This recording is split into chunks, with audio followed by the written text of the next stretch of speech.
Des triplés chantent devant un hôpital pour récolter des dons.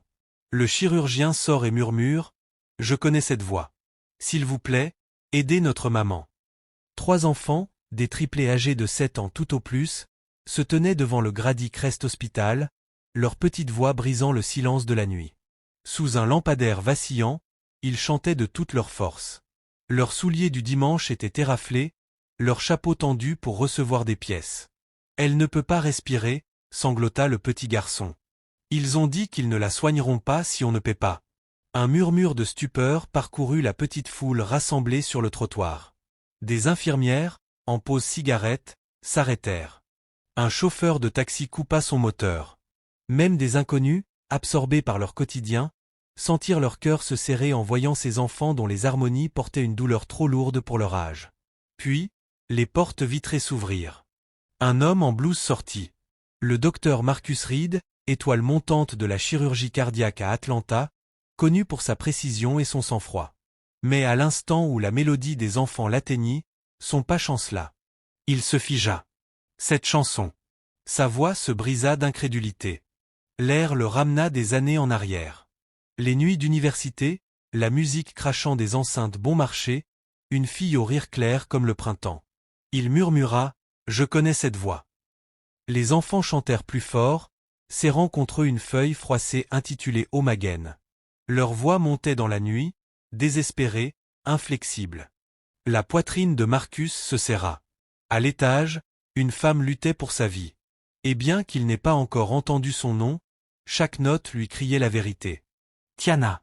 Quelques heures plus tôt, les triplés étaient dans leur modeste appartement quand leur monde s'était écroulé.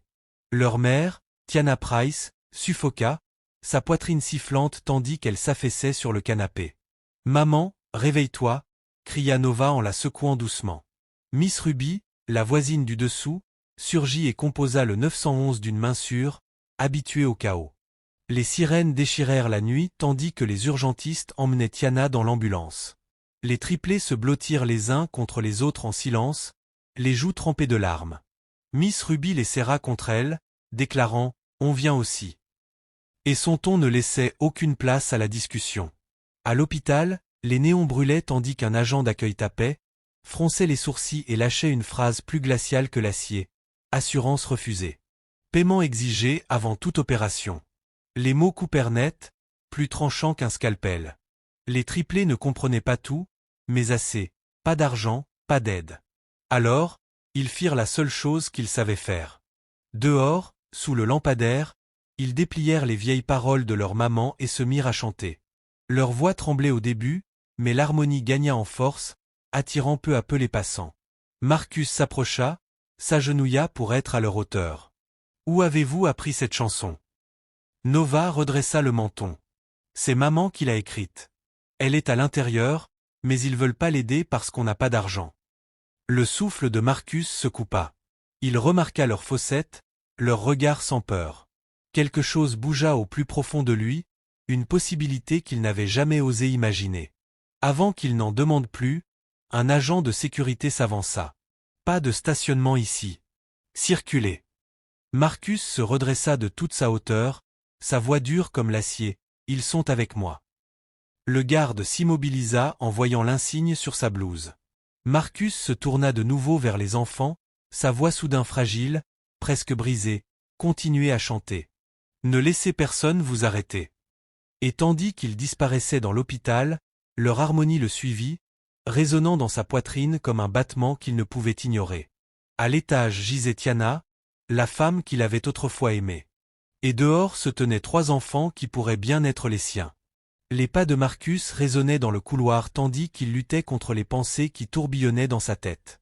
Il attrapa le dossier le plus proche et chercha le nom qu'il savait déjà trouvé, Tiana Price. Les lettres se brouillèrent un instant avant que sa vision ne s'éclaircisse. Sa mâchoire se contracta. Des années avaient passé depuis leur dernière rencontre. Et voilà qu'elle était là, entre la vie et la mort, pendant que 3 enfants qui lui ressemblaient en chantaient pour la sauver. Il referma brusquement le dossier lorsqu'une voix claqua dans la pièce. « Dr Reed. » 2 agents de sécurité étaient entrés derrière lui, prêts à chasser les triplés pour vagabondage. Mais devant eux, Miss Ruby s'était plantée, les bras croisés. Ces bébés ne font de mal à personne, lança-t-elle d'un ton sec. Ils essaient juste de sauver leur maman. Marcus fit un pas en avant même que les gardes ne puissent répondre. Ils sont sous ma supervision, dit-il fermement. Son badge imposait le respect, et les gardes échangèrent un regard avant de reculer. Miss Ruby expira, soulagée, un éclat de reconnaissance dans les yeux. « Alors, vous êtes médecin maintenant » demanda-t-elle. Marcus avala difficilement. « Je vais peut-être devoir l'être. » Dans la salle d'attente, les triplés s'étaient blottis les uns contre les autres. Une employée de la cafétéria leur avait tendu 3 gobelets de chocolat chaud, encore fumant. Marcus s'accroupit à leur niveau, sa voix plus douce cette fois. « Votre maman est forte. Les médecins s'occupent d'elle, mais j'ai besoin de vous demander quelque chose. La chanson que vous chantiez, c'est elle qui vous l'a apprise ?» Nova hocha la tête, toujours protectrice. « Elle l'a écrite. Elle a dit que c'était à nous. Elle nous fait la chanter quand ça devient difficile. » Marcus fredonna quelques mesures du pont à voix basse. Sans hésiter, les enfants reprirent, leur voix se mêlant parfaitement à la sienne. L'espace d'un instant, l'air froid et stérile de l'hôpital sembla s'adoucir, chargé de quelque chose de chaud et d'inexplicable. Mais le charme se brisa quand Alicia, l'assistante sociale de l'hôpital, entra dans le cercle, son clipboard à la main. Son expression était bienveillante mais fatiguée. « Nous avons des programmes de charité, » dit-elle doucement à Marcus. « Si la famille est éligible, on peut approuver l'opération sans paiement anticipé. » Mais, insista Marcus. Elle jeta un coup d'œil vers le bureau de l'administrateur. Monsieur Bolton bloque tout. Il prétend que c'est un abus de ressources. La mâchoire de Marcus se crispa. Bolton était connu pour privilégier les chiffres aux vies humaines. Quand Alicia s'agenouilla devant les enfants, sa voix s'adoucit. « Je vais me battre pour votre maman. Mais j'aurai besoin de preuves, de documents, d'attestations financières. Sans ça, le comité n'examinera même pas le dossier. » Les enfants semblèrent perdus, ne comprenant pas la moitié des mots. Miss Ruby les serra contre elle. « On trouvera ce qu'il faut, » dit-elle d'un ton d'acier. De l'autre côté du couloir, l'ombre de Bolton remplit l'embrasure de la porte. « Dr Reed, » dit-il d'une voix sèche, « si vous avez un lien personnel avec ce cas, écartez-vous. Conflit d'intérêts non toléré. » Les yeux de Marcus brûlaient, mais il garda sa voix ferme. « Compris. » Il se tourna vers les enfants et baissa le ton. « Je vais m'assurer que votre maman reçoive ce dont elle a besoin. » Et tandis qu'il se relevait, son cœur martelait dans sa poitrine. Car si son instinct avait raison, ce n'était pas un simple dossier. Ces enfants n'étaient pas de simples patients. Ils étaient de son sang. Le bip des moniteurs résonnait faiblement derrière la vitre. Tiana gisait pâle et immobile, sa poitrine se soulevant grâce au masque à oxygène. Marcus restait à distance, la main crispée sur le dossier qu'il n'était pas censé consulter. Les souvenirs le harcelaient sans pitié. Les nuits d'université, assis en tailleur sur le sol d'un dortoir, grattant une guitare empruntée tandis que Tiana noircissait des pages de son carnet. La chanson des triplés était née à cette époque, quand leur amour semblait indestructible. Il ne l'avait pas entendue depuis des années, et pourtant chaque note le hantait maintenant. Un mouvement sur le lit attira son attention. Tiana remua, ses paupières papillonnèrent avant de s'ouvrir lentement. L'espace d'un souffle, la confusion traversa son regard, puis la reconnaissance. Ses yeux se figèrent sur Marcus, à travers la vitre. Elle se figea. Ses lèvres tremblèrent derrière le masque, et une panique brutale traversa son regard. Elle détourna brusquement la tête, comme si le voir pouvait l'achever plus vite que la maladie. Le cœur de Marcus se déchira, mais avant qu'il n'avance, Alicia revint, son clipboard serré contre elle. « Dr Reed, j'ai parlé au comité de charité. Il reste une place demain pour l'évaluation. Si les papiers de Madame Price sont validés, ils prendront l'opération en charge. » Marcus expira lentement. « Et si ce n'est pas le cas ?» Les yeux d'Alicia s'assombrirent. « Alors elle sera renvoyée, et elle ne survivra pas sans intervention. » De l'autre côté de la salle d'attente, les triplés se serraient contre Miss Ruby, chuchotant pour savoir si leur mère allait se réveiller. Le plus jeune, Nico, tira la manche de sa sœur. « Et si maman s'en sort pas ?»« Ne dis pas ça, » trancha Nova, même si sa voix tremblait. « Elle va s'en sortir. Elle doit. Miss Ruby les enlaça. Votre maman est une battante. N'oubliez jamais ça. Marcus se tourna vers Alicia, sa voix basse. C'est quoi l'angle de Bolton? Pourquoi bloque-t-il? Réduction budgétaire, politique. Il dit que ce genre de cas épuise le fonds caritatif de l'hôpital. Sa voix dégoulinait de dégoût. Mais si on obtient des documents, relevés, lettres, peut-être que le comité fera pression. Avant que Marcus ne réponde, Bolton apparut en personne, sa voix coupante comme une lame. Dr Reed, je vous ai dit de rester à l'écart. Une implication personnelle compromettra l'hôpital. Les yeux de Marcus se plissèrent. Et comment appelez-vous le fait de refuser des soins vitaux à une mère parce qu'elle ne peut pas payer? Les lèvres de Bolton se tordirent. La réalité. Ne jouez pas les héros. Il tourna les talons et partit, laissant derrière lui un air saturé de rage. Plus tard, dans sa chambre, Tiana s'agita à nouveau. Cette fois, ses yeux restèrent ouverts, fixés sur Marcus qui avait osé entrer. Sa voix rauque passa à travers le masque. « Qu'est-ce que tu fais ici ?» Marcus déglutit. « Parce que je ne pouvais pas rester loin. Pas quand j'ai entendu cette chanson. » Les yeux de Tiana se remplirent de larmes. « Tu n'étais pas censé l'entendre à nouveau. Pas toi. » La poitrine de Marcus se serra. « Pourquoi pas ?» Elle détourna le visage vers le mur, les épaules tremblantes. « Parce que si tu l'entendais, tu saurais la vérité. Je n'ai jamais voulu que tu découvres. » L'horloge au-dessus du poste infirmier franchit minuit. Les triplés s'étaient endormis, serrés les uns contre les autres sur les chaises en plastique, leurs gobelets vides, la voix brisée par le chant. Miss Ruby les couvrit d'une couverture, ses yeux acérés surveillant toujours chaque mouvement dans le couloir. Marcus n'avait pas quitté l'hôpital de toute la nuit.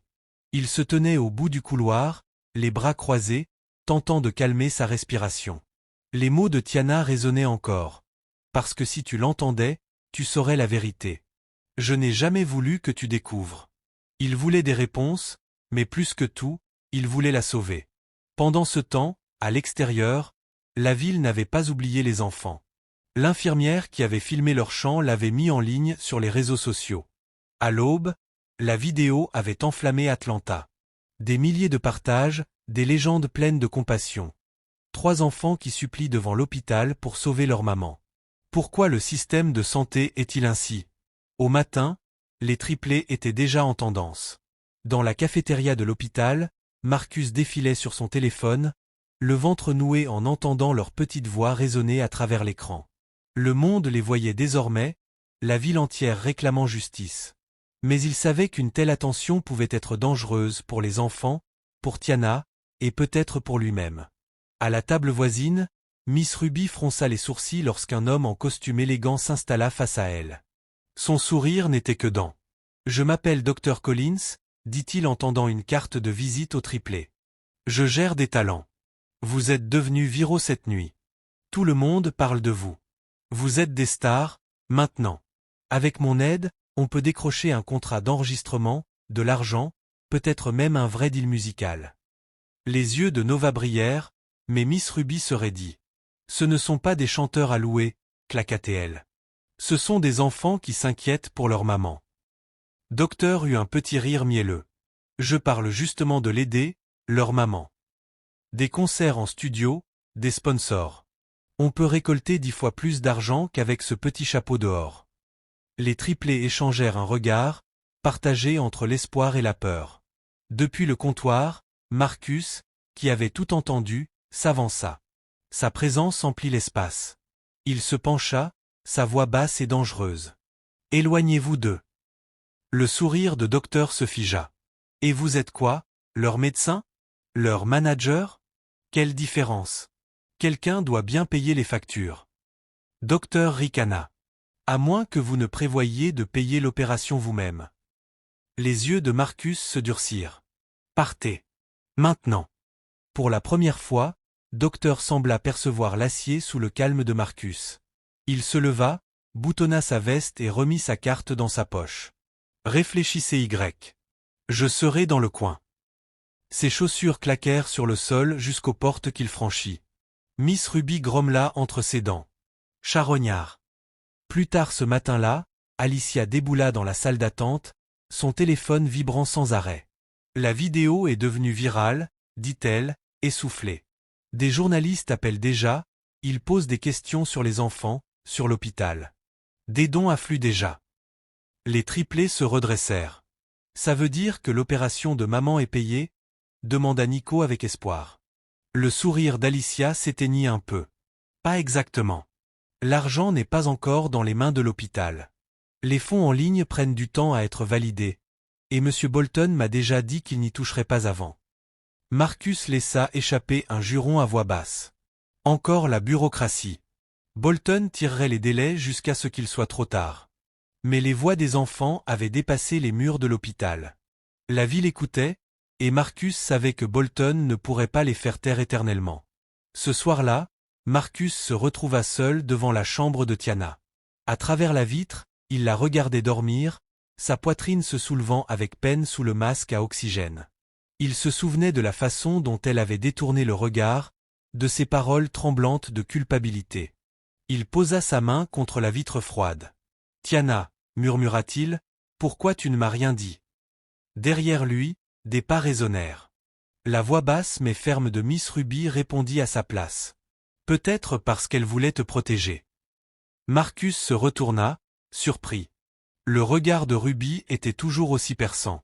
Tu es parti pour ta grande bourse, docteur. Tu ne sais pas ce qu'elle a traversé après ton départ. Les choix qu'elle a dû faire.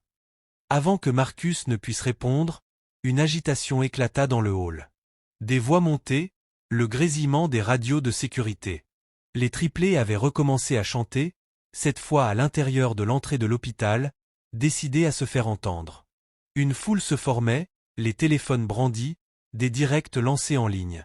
Bolton sortit de son bureau, le visage rouge de fureur. « Faites-les sortir d'ici » rugit-il. Mais les enfants ne s'arrêtèrent pas. Leurs voix s'élevèrent plus fortes encore, l'harmonie résonnant sous la voûte du hall, se répercutant sur le marbre. Le personnel s'arrêta, les patients se penchèrent hors de leur chambre. La chanson refusait de mourir. Et Marcus, debout au bord de la foule, observant les enfants défier les ordres de l'hôpital à chaque souffle, sut une chose avec certitude. La vérité allait éclater, que Tiana le veuille ou non. Au matin, le hall de l'hôpital n'était plus seulement un lieu d'attente. C'était une scène. Les patients chuchotaient, les infirmières s'accoudaient au comptoir, les visiteurs restaient exprès pour écouter encore les triplés chanter. Leurs harmonies parcouraient le sol de marbre comme une prière en mélodie. Mais dans le bureau de l'administrateur, la mâchoire de M. Bolton se serra tandis qu'il claquait un dossier sur son bureau. « C'est un hôpital, pas un cirque », aboya-t-il. « Faites sortir ces enfants du hall avant qu'ils ne nous ridiculisent davantage. » Alicia, l'assistante sociale, tint bon. « Il ne m'en dit pas pour s'amuser, monsieur.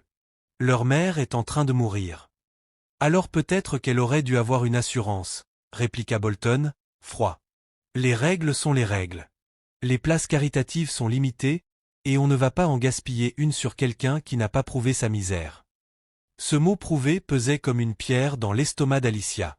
Elle connaissait la situation de Tiana, mais sans document, Bolton entraînerait le dossier dans des délais interminables. Elle quitta son bureau furieuse, serrant contre elle le formulaire d'évaluation qui pouvait sauver une vie. Dans le hall, elle s'accroupit à hauteur des triplés. « Écoutez-moi bien, » dit-elle doucement. « Il y a une réunion spéciale du comité demain. Si je peux leur montrer des preuves, fiches de paie, avis d'expulsion, facture médicale, ils pourraient approuver l'opération de votre maman. » Les enfants la fixèrent sans comprendre. Nova fronça les sourcils. « On n'a rien de tout ça. » Miss Ruby secoua la tête. Tiana a fait des petits boulots pendant des années très sages, ménage, tout ce qu'elle pouvait. Les gens payaient en liquide. Elle n'a pas de patron pour écrire une lettre. La poitrine d'Alicia se serra. Sans documentation, Bolton dirait qu'elle ne pouvait pas prétendre à l'aide. À ce moment-là, une agitation éclata près de l'entrée. Les triplés s'étaient remis à chanter, plus fort, plus audacieux. La foule se pressa, sortant ses téléphones. Des applaudissements éclatèrent, émus par le courage des enfants. « Arrêtez ça immédiatement !» La voix de Bolton coupa la musique tandis qu'il fonçait dans le hall. Il leva la main vers la sécurité. « Sortez-les tout de suite. » Mais avant que les gardes ne bougent, quelque chose d'inattendu se produisit. Une infirmière poussa une patiente âgée en fauteuil roulant, reliée à une bouteille d'oxygène.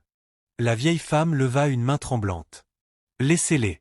Leur voix, elle nous donne de l'espoir. » D'autres patients acquiescèrent, murmurant leur accord. Un homme en fauteuil cria. « Laissez-les chanter. » La foule grossit, les voix couvrant les protestations de Bolton. Puis une infirmière, près du comptoir, leva son téléphone bien haut. Elle diffusait toute la scène en direct. Des milliers de spectateurs regardaient en temps réel l'administrateur tenter de faire taire 3 enfants qui suppliaient pour la vie de leur mère. Le visage de Bolton s'assombrit. Trop tard, il comprit que chaque mot pouvait le condamner. Il fit volte-face et retourna dans son bureau, claquant la porte derrière lui. Marcus observait en silence depuis le côté, les poings serrés. Il avança, s'agenouilla devant les enfants. « Vous avez été courageux, dit-il doucement. Mais écoutez, votre maman n'ira pas mieux si le combat reste dans le hall. On a besoin d'un plan. » Le menton de Nova trembla, mais elle hocha la tête. « On fera tout ce qu'il faut. » Cette nuit-là, la vidéo de l'affrontement dans le hall explosa sur les réseaux sociaux. Le hashtag chanté pour Tiana enflamma Atlanta. Les dons doublèrent, puis triplèrent. Des radios locales repassèrent les harmonies des enfants. Un DJ les surnomma même les anges d'Atlanta. Pour la première fois, une étincelle d'espoir illumina leur petit cœur. Mais l'espoir restait fragile. Tard le soir, dans sa chambre plongée dans la pénombre, Tiana s'éveilla. Ses yeux papillonnèrent, se posant sur Marcus, silencieux à son chevet. Elle fronça les sourcils derrière son masque à oxygène. « Tu ne devrais pas être ici, » chuchota-t-elle d'une voix rauque. « Je ne peux plus m'éloigner, » répondit Marcus. Des larmes scintillèrent dans les yeux de Tiana. « Tu ne comprends pas. Si jamais il découvre, si tu découvres, tout s'effondrera. » Marcus se pencha. « Découvrir quoi ?» Avant qu'elle ne réponde, le moniteur de chevet se mit à hurler, les alarmes rougeoyant. Des infirmières accoururent, donnant des ordres tandis que sa poitrine se soulevait violemment. Les triplés, réveillés en sursaut, se précipitèrent vers la chambre, leurs visages pâles de terreur. Marcus resta figé dans un coin, le cœur battant à tout rompre alors que le personnel luttait pour la stabiliser. Et à cet instant, une vérité le transperça comme une lame. Si Tiana ne survivait pas à cette nuit, le secret qu'elle portait mourait avec elle. Le cri strident du moniteur emplit la chambre d'hôpital comme une sirène. Les infirmières se précipitèrent, leur voix aiguisée par l'urgence. Tension en chute. Amenez le chariot de réanimation. Marcus se plaqua contre le mur, se forçant à ne pas intervenir. Il n'était pas officiellement assigné au dossier de Tiana, et intervenir maintenant pourrait lui coûter sa carrière. Pourtant, chaque fibre de son être hurlait de franchir le cercle du personnel pour se battre lui-même pour elle. Dans l'embrasure de la porte, les triplés se cramponnaient à Miss Ruby, leur petit corps tremblant. « Est-ce que maman va mourir ?» demanda Nia d'une voix brisée. « Ne dis pas ça, » répliqua sèchement Miss Ruby, bien que ses propres mains tremblaient. « Ta maman est bien trop têtue pour vous quitter. Tu m'entends ?» Les minutes s'étirèrent comme des heures. Puis, par miracle, les bips se stabilisèrent. La docteure à la tête de l'équipe, Sana Patel, releva la tête, le front couvert de sueur. Stabilisé. Pour l'instant. Les enfants expirèrent d'un seul souffle, des larmes coulant silencieusement sur leurs joues. Marcus relâcha une inspiration dont il n'avait même pas conscience. Mais au fond de lui, il savait que ce répit serait temporaire. Sans opération, le temps s'échappait à toute vitesse. Plus tard, dans la salle d'attente familiale plongée dans la pénombre, Marcus s'assit face à Miss Ruby, tandis que les enfants s'endormaient contre ses épaules. Le poids des questions non dites pesait sur lui, jusqu'à ce qu'il rompe enfin le silence. « Il me ressemble, » dit-il doucement. Les yeux perçants de Ruby se posèrent sur lui. « Il t'en aura fallu du temps pour t'en rendre compte. » La gorge de Marcus se serra. « Ce sont les miens. » Ruby inclina la tête, les lèvres pincées. « C'est une question à laquelle seule Tiana devrait répondre. Mais je vais te dire une chose. Elle les a élevés sans père, sans partenaire, sans personne d'autre que moi sur qui s'appuyer. Toi, tu es parti courir après tes grands rêves. Alors si tu comptes revenir maintenant, Tu ferais mieux d'être prêt à porter du poids. Les mots le frappèrent de plein fouet. Marcus avala sa culpabilité, les souvenirs de sa bourse prestigieuse défilant dans sa tête. Oui, il était parti. Mais Tiana avait disparu sans explication, coupant tout contact. Il avait passé des années à se demander pourquoi. Avant qu'il ne réponde, Alicia entra, épuisée mais déterminée. Bonne nouvelle, le comité caritatif a accepté d'examiner le dossier de Tiana demain. Mauvaise nouvelle, ils exigent le témoignage d'un tuteur légal. Ils veulent une preuve de difficulté financière de la part d'une personne responsable des enfants. Marcus fronça les sourcils. Elle a Miss Ruby. Ruby secoua la tête. Je ne suis pas de leur sang. S'ils veulent de la famille, ça doit être lui. Elle fit un signe du menton vers Marcus. Le silence s'abattit sur la pièce. Le cœur de Marcus battait à tout rompre. Admettre un lien avec Tiana ou les enfants confirmerait le conflit d'intérêts dont Bolton l'avait déjà menacé. Cela pourrait détruire sa carrière. Mais s'il restait muet, Tiana risquait de ne pas vivre assez longtemps pour que les triplés comprennent pourquoi leur chanson n'avait jamais suffi. Le lendemain matin, le hall de l'hôpital vibrait de tension. Des journalistes s'étaient rassemblés, les flashs crépitants tandis qu'ils tentaient d'apercevoir les triplés chanteurs. La vidéo des enfants avait fait le tour du pays pendant la nuit. Les présentateurs les qualifiaient de héros, d'anges et de voix de l'injustice sanitaire. Dr Collins se faufila dans la foule, ses lunettes noires cachant son regard, son téléphone collé à la main. Il souriait en parcourant la page des dons. Des milliers de dollars entraient chaque heure. Mais Docteur ne s'intéressait pas à sauver Tiana. Il cherchait comment profiter de la soudaine célébrité des enfants.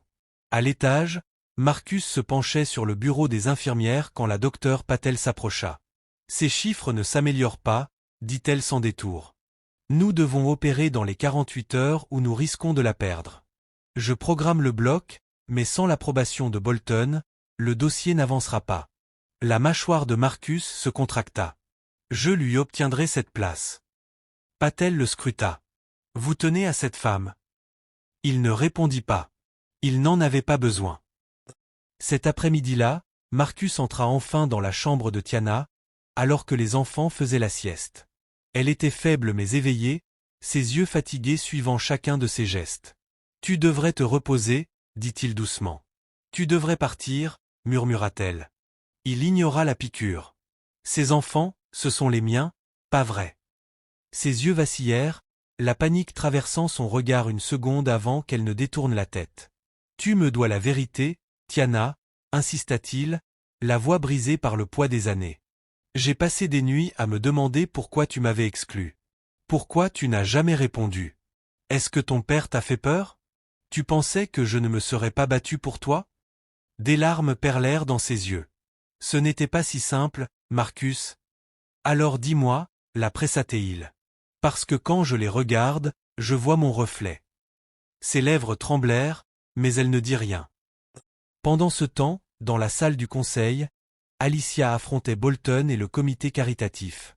Ce dossier répond à toutes les conditions, plaida-t-elle en déposant des documents sur la table. Mère célibataire, sans assurance, enfant sans stabilité financière. Si nous ne l'approuvons pas, à qui donc servira ce fonds? Bolton ricana. Le règlement exige des preuves. Pas de lettre d'employeur, pas de fiche de paie, pas de facture à son nom. Sans document, nous ne pouvons pas l'examiner. Un membre du comité remua, mal à l'aise. N'y a-t-il pas un représentant familial? Alicia hésita. La réponse était oui, mais la dire à voix haute exposerait Marcus directement aux foudres de Bolton.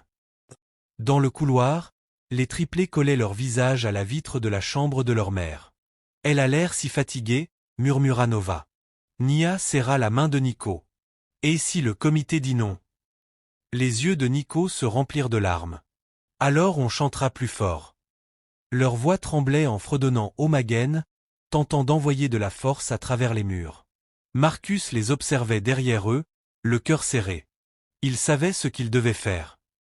Le soir venu, Marcus, seul dans son bureau, ouvrit son ordinateur portable et consulta une demande de test ADN qu'il avait discrètement passée dans un laboratoire privé quelques jours plus tôt. Les résultats étaient arrivés. Ses mains tremblaient en ouvrant l'email. L'écran s'illumina de mots qui lui coupèrent le souffle. Probabilité de paternité 99,7%. Ses genoux fléchirent. Il porta une main à sa bouche, la vue brouillée. Ces enfants n'étaient pas seulement des inconnus dont il avait eu pitié. Ils étaient les siens. Un coup frappé à la porte le ramena brutalement. Alicia entra, le visage grave. Le vote a lieu demain, mais Bolton sait que quelque chose se trame. Il fouille déjà dans ton passé avec Tiana. Si tu témoignes, tu risques tout. Marcus referma lentement son ordinateur, la mâchoire crispée. Si je ne témoigne pas, eux la perdent. Dans son lit d'hôpital, Tiana chuchota à Miss Ruby, la voix brisée. Il ne doit pas la prendre. Pas comme ça. Ruby lui serra la main, les yeux flamboyants. C'est trop tard, ma fille. La vérité est déjà là.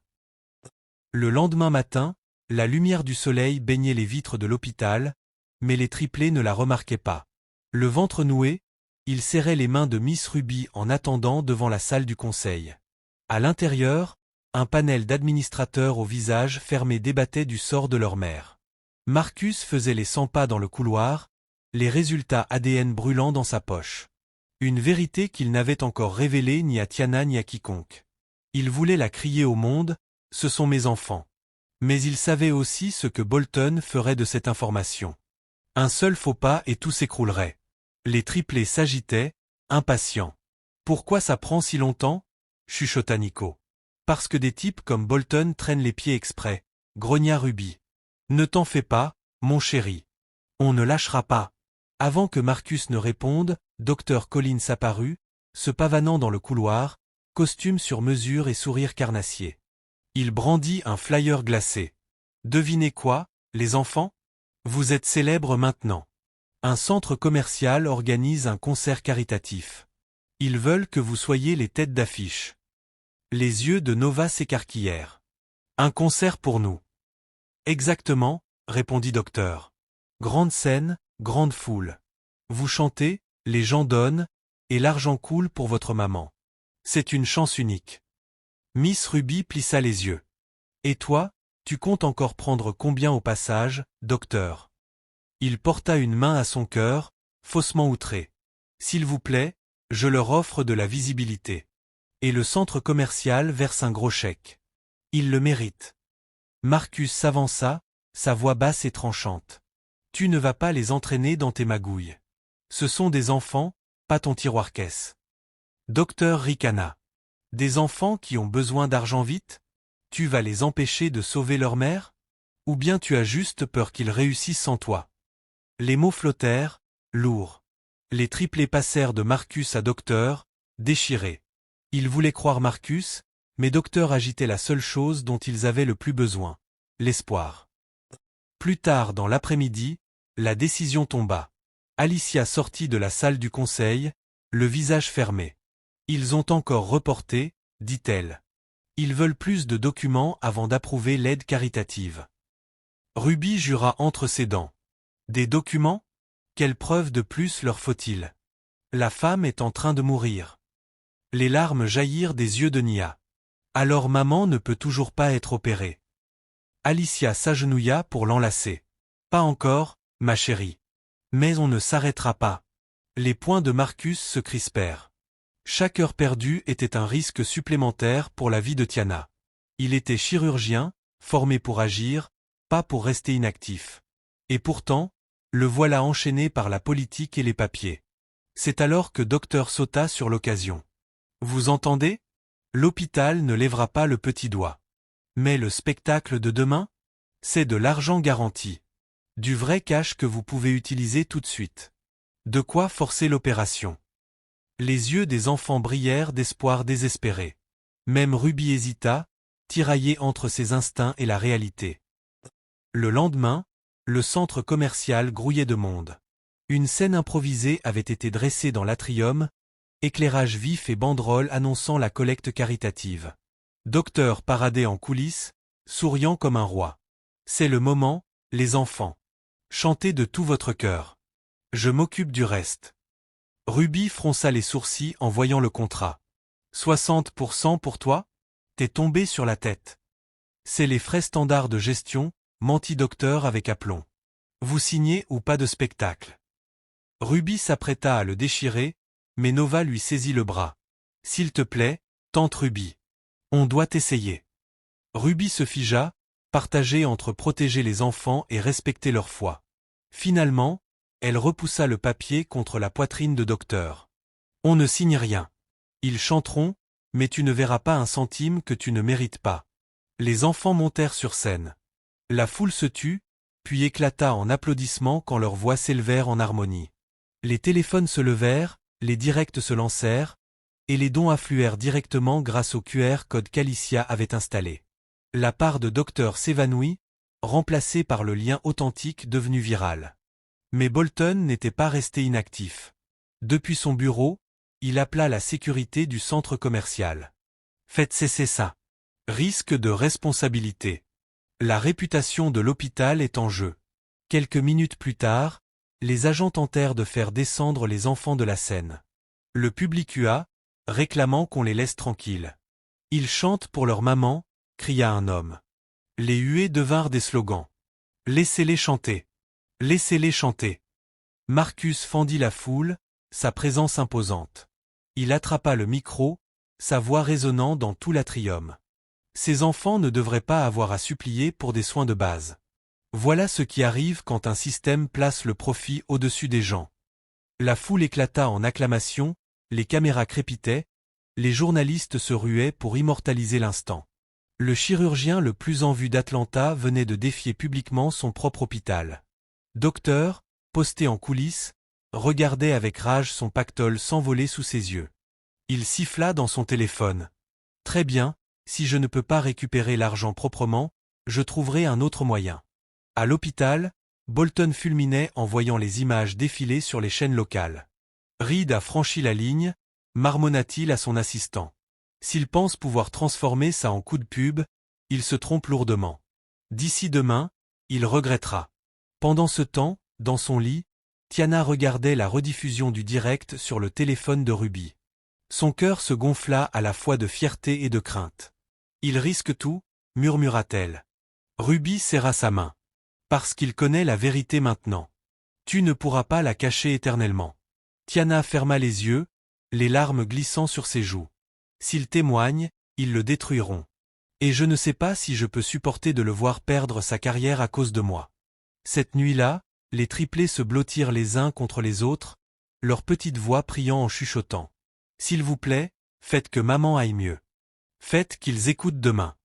Dans son bureau, Marcus fixait encore une fois les résultats ADN sur l'écran. Les chiffres brillaient comme une vérité impossible à ignorer, 99,7%. Le lendemain, le comité caritatif voterait de nouveau. Docteur complotait. Bolton aiguisait ses couteaux. Et Marcus savait qu'il ne pouvait plus garder le silence. De lourds nuages d'orage s'amoncelaient sur Atlanta, pareils à des ecchymoses dans le ciel. Le bulletin météo, diffusé dans le hall de l'hôpital, annonçait qu'une tempête tropicale remontait du Golfe. Coupures de courant et inondations étaient à prévoir. Les triplés, recroquevillés sur un banc du hall, regardaient l'écran avec inquiétude. « Est-ce que la tempête va casser l'hôpital » demanda Nico en serrant la main de sa sœur. Ruby caressa ses boucles. « Aucune tempête n'emportera cet endroit. Mais prions pour que le courant ne saute pas. Les machines ne tournent pas à l'espoir. » Marcus se tenait à proximité, les bras croisés, tandis que la docteure Patel approchait. Ses constantes chutent encore, dit-elle à voix basse. Elle ne tiendra pas jusqu'à la fin de la semaine sans opération. Marcus jeta un regard vers les ascenseurs, conscient que Tiana se battait à l'étage pour chaque respiration. On ne peut pas attendre Bolton et son comité. Si la tempête frappe et qu'on perd le courant. Je sais, l'interrompit Patel. Mais tant que le fonds caritatif n'a pas validé son dossier, nous n'avons pas l'autorité d'ouvrir un bloc. Bolton a le dernier mot. L'injustice brûlait Marcus de l'intérieur. Il avait juré de soigner, pas de marchander. Pendant ce temps, Dr Collins n'avait pas disparu après l'échec de son faux concert. Il arpentait le food court du même centre commercial, le téléphone collé à l'oreille. Je me fiche de la manière. Trouve-moi un moyen d'accéder à ce compte de dons. Ces gosses sont assis sur des milliers, et si je n'ai pas ma part, quelqu'un d'autre l'aura. À l'autre bout du fil, son complice éclata de rire. Facile, docteur. On siphonnera l'argent avant même qu'ils s'en rendent compte. Docteur sourit. Les triplés croyaient sauver leur mère. Bientôt, ils seraient ruinés et brisés. À l'hôpital, Alicia surgit, un paquet de formulaires sous le bras, l'air épuisé. Le conseil a encore reporté, annonça-t-elle à Marcus. Il se cache derrière la tempête, disant que c'est trop risqué de programmer de nouveau cas avant son passage. La mâchoire de Marcus se crispa. Cette tempête peut durer 2 ou 3 jours. Elle n'a pas ce temps-là. Il s'en fiche, répondit Alicia, amère. Bolton s'en sert comme prétexte pour gagner du temps jusqu'à ce que les dons soient suffisants. Il préfère risquer sa mort plutôt que d'admettre que le système a échoué. Les enfants avaient entendu. Leurs petits visages pâlirent. Nova serra les poings. Alors, on chantera encore. Si le conseil ne veut pas entendre, c'est toute la ville qui entendra. Nia hocha la tête avec détermination. Ils nous écouteront. Cette nuit-là, la pluie martelait les vitres de l'hôpital. Dans le hall, les triplés chantèrent à nouveau, défiant la tempête. Leurs voix résonnaient, mêlées au tonnerre. Des patients se rassemblèrent, des infirmières se mirent à fredonner, et bientôt tout le rez-de-chaussée se transforma en chœur. Les flashs crépitèrent, les journalistes retransmirent la scène en direct. Des milliers de spectateurs virent des enfants chanter sous l'orage pour sauver leur mère. Les dons explosèrent. Le hashtag #SingForTiana devint viral à l'échelle nationale. Du balcon, Marcus observait la foule, la poitrine serrée. Jamais il n'avait ressenti autant de fierté et de peur à la fois. Plus cette histoire devenait publique, plus Bolton se rapprochait du secret qu'il venait de découvrir. Ses enfants étaient les siens. À l'étage, Tiana se réveilla au son des chants filtrant par les conduits. Ruby lui montra la diffusion en direct sur son téléphone. Des larmes roulèrent sur ses joues. Ils ne devraient pas avoir à se battre comme ça. Ce ne sont que des bébés. Ils sont forts parce que tu les as rendus forts, répondit Ruby en serrant sa main. Mais Marcus, lui, il sait, Tiana. Il sait que ses enfants sont les siens. Tiana détourna le regard, la honte lui tordant le cœur. S'ils les revendiquent, ils le détruiront. Bolton attend juste une excuse pour briser sa carrière. Les yeux de Ruby s'adoucirent. Peut-être que sa carrière n'a pas autant d'importance que tu crois. Peut-être que ce qui compte, c'est la famille. À l'aube, la tempête redoubla de violence. La pluie martelait le toit, le vent secouait les fenêtres. L'hôpital bascula 2 fois sur générateur de secours avant de se stabiliser. Le personnel s'activait, rapprochant les patients critiques des prises d'urgence. La docteure Patel attrapa Marcus dans le couloir. On a un anesthésiste volontaire pour couvrir l'opération. Si on obtient le feu vert, on pourrait l'amener au bloc cet après-midi. Le pouls de Marcus s'accéléra. Alors faisons-le. Patel secoua la tête. Pas sans l'accord de Bolton. En cas d'urgence, c'est lui le seul autorisé. Marcus jura entre ses dents. Alors, on va le forcer à décider. Quand Marcus entra dans le bureau de Bolton, l'administrateur ne leva pas les yeux de ses papiers. Si tu viens encore mendier, épargne-moi ton souffle. Ce n'est pas de la mendicité, répondit Marcus d'une voix glaciale. C'est une mère qui mourra avant la fin de la tempête si tu n'autorises pas son opération. Bolton leva enfin les yeux, un sourire mince aux lèvres. Ironique, non? Elle disparaît pendant des années, puis réapparaît soudain dans ton hôpital avec 3 enfants qui, curieusement, te ressemblent. Marcus se figea, glacé jusqu'au sang. Bolton s'adossa à son siège. J'ai fouillé un peu. Tu as eu une relation avec elle, n'est-ce pas? Si le conseil découvre que ces enfants sont les tiens, tu es fini ici. Conflit d'intérêts. Violation de l'éthique médicale. Dis adieu à ta carrière. La mâchoire de Marcus se crispa. Tu préfères voir une femme mourir plutôt que d'admettre que le système l'a abandonnée? Le sourire de Bolton s'aiguisa. Je préfère protéger cet hôpital d'un scandale.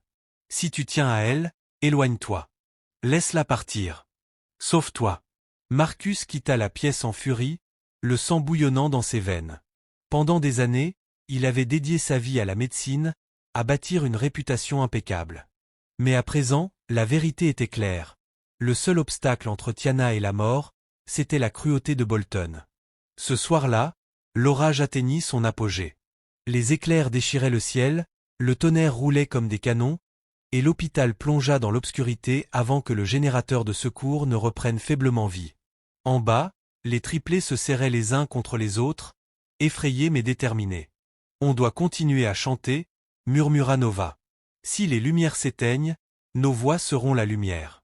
Alors ils chantèrent à nouveau, leurs harmonies perçant le noir, portant l'espoir au milieu du chaos. Marcus les regardait, sa décision se forgeant en lui comme de l'acier. Demain, quand le comité de charité se réunirait, il ne se cacherait plus. Il dirait la vérité, peu importe le prix. À l'étage, les moniteurs de Tiana sonnaient de façon irrégulière, son cœur faiblissant d'heure en heure. Et dehors, Dr Collins était assis dans sa voiture, un ordinateur portable allumé sur le tableau de bord. La voix de son complice grésilla dans le haut-parleur. On est dedans.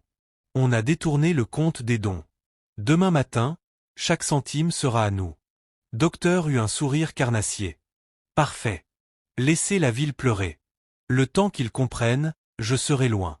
La tempête martela Atlanta toute la nuit, hurlant contre les vitres de l'hôpital. À l'intérieur, la lumière vacilla encore et encore avant de se stabiliser. Les infirmières s'affairaient, tendues. Tout le bâtiment semblait retenir son souffle. Marcus était seul dans son bureau, éclairé seulement par l'écran de son ordinateur. Ses yeux fixaient les mots déjà gravés dans son esprit. Probabilité de paternité, 99,7%. Il n'y avait plus de doute. Nova, Nia et Nico n'étaient pas seulement de courageux enfants chantant pour leur mère. Ils étaient ses enfants, sa chair, son sang. Il se laissa tomber contre son siège, les paumes sur le visage. Les souvenirs l'assaillirent, le rire de Tiana, sa tête posée sur sa poitrine quand ils écrivaient des chansons, puis sa disparition sans un mot. Pendant des années, il s'était convaincu qu'elle l'avait oublié. Mais la vérité était plus douloureuse, elle avait porté ses enfants seuls. Un coup à la porte le fit sursauter. Alicia entra, le visage pâle de fatigue. Le comité se réunit demain matin, dit-elle. Mais Bolton agit contre toi. Il raconte que tu as un lien personnel avec ce dossier. Il veut te disqualifier avant même que tu parles. La mâchoire de Marcus se contracta. Il a raison. J'ai un lien. Alicia s'immobilisa. Tu veux dire? Il hocha la tête, la voix brisée. Ce sont mes enfants. Un silence lourd suivit. Puis Alicia expira brusquement. Ça change tout. Si tu témoignes, ils parleront de conflit d'intérêts. Bolton s'en servira pour faire échouer son dossier. Et si je me tais, elle meurt, répondit Marcus, ses yeux brûlants de rage et de résolution. Je ne laisserai pas ça arriver. Pas encore. À l'étage, Tiana était éveillée, écoutant l'orage. Ruby était assise à ses côtés, tricotant de ses mains sûres, bien qu'elle paraisse inquiète. Il sait, n'est-ce pas? Chuchota Tiana. Ruby ne leva pas les yeux. Il sait. Il sait depuis que ses enfants ont ouvert la bouche. Les yeux de Tiana se remplirent de larmes. Je ne voulais pas qu'il paie ce prix. Bolton le détruira s'il avoue. Sa carrière, tout ce qu'il a construit. Ruby posa son tricot et se pencha. Ma chérie, tu ne peux pas passer ta vie à protéger un homme de la vérité. C'est un père. Il a le droit de revendiquer ses enfants, et eux ont le droit de le connaître. Tiana détourna le visage, mais les larmes coulèrent quand même. Le lendemain matin, la salle du conseil était lourde de tension. La tempête avait plongé la moitié de la ville dans le noir. L'hôpital fonctionnait sur générateur. Patients inquiets, personnel épuisé, mais le comité de charité se réunit malgré tout. Marcus entra avec Alicia, sa blouse blanche impeccable malgré la nuit blanche. En face, Bolton arborait un sourire de victoire. Dr Reed, commença un membre du comité, nous comprenons que vous avez un intérêt particulier pour le dossier de Madame Price. Pouvez-vous expliquer pourquoi? Le cœur de Marcus battait à tout rompre. Il pouvait mentir et sauver sa carrière, ou dire la vérité. Il se leva et regarda chacun des membres dans les yeux. Parce qu'elle est plus qu'une patiente pour moi. Il y a des années, Tiana Price était la femme que j'aimais. Et ces 3 enfants dans le hall, ce sont mes enfants. Un murmure parcourut la salle. Alicia ouvrit grand les yeux, mais resta droite. Bolton s'adossa, le sourire tranchant comme du verre. Voilà. Conflit d'intérêts. Son témoignage est nul. Nul? Répliqua Marcus. Ou dérangeant. Vous avez repoussé ce dossier encore et encore pendant que la vie d'une femme ne tient plus qu'à un fil. Elle n'a pas des jours. Elle n'a même plus d'heures. Et vous vous cachez derrière des règles tandis que des enfants mendient dans la rue pour sauver leur mère. La salle bruissa de chuchotements. Madame Caldwell, une des membres, ajusta ses lunettes. Monsieur Bolton, est-il vrai que l'hôpital a déjà reçu des dizaines de milliers de dollars de dons destinés aux soins de Madame Price? Bolton se raidit. Les fonds ne sont pas encore disponibles. Nous ne pouvons pas les utiliser. Alicia claqua un dossier sur la table. C'est faux. Ils ont été validés ce matin, mais quelqu'un a détourné le compte. Tous les regards se tournèrent vers elle. Elle brandit son téléphone, la voix vibrante de colère. La plateforme a signalé une activité suspecte. L'argent a été transféré vers un compte externe. C'est une fraude. Le sang de Marcus se glaça. Le visage de Bolton vira au rouge, mais il se reprit vite. Quoi qu'il en soit, les règles sont claires. Dr. Reed est disqualifié. Sans lui, nous ne pouvons pas prouver la détresse. Au contraire, dit Madame Caldwell en se penchant. Si le père de ses enfants affirme qu'il ne les a pas soutenus financièrement, alors cela prouve leur détresse et renforce leur éligibilité. Pour la première fois, la confiance arrogante de Bolton vacilla. En bas, les triplés observaient, inquiets. Les journalistes murmuraient, attendant le verdict. Nova serra les mains de ses frères et sœurs. Il se bat pour nous. Je le sais, répondit Nia. L'orage redoubla, la pluie battant les vitres. En haut, la salle éclata en débat. Certains craignaient l'image désastreuse, d'autres disaient qu'ils n'avaient pas le choix. Finalement, Madame Caldwell trancha. Assez. Nous allons voter. Le silence pesa lourd tandis que les bulletins étaient comptés. 5 pour, 4 contre. Le comité de charité approuve le dossier de Madame Price.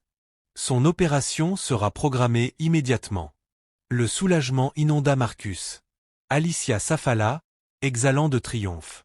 Le visage de Bolton, lui, était noir de rage. Il s'approcha de Marcus, sifflant. « Tu crois avoir gagné? Tu viens de signer ton arrêt de mort dans cet hôpital. Quand j'en aurai fini, tu ne pratiqueras plus nulle part dans cette ville. » Marcus soutint son regard. « Tant qu'elle vit, je peux vivre avec ça. » Mais ailleurs, le plan de docteur s'accélérait.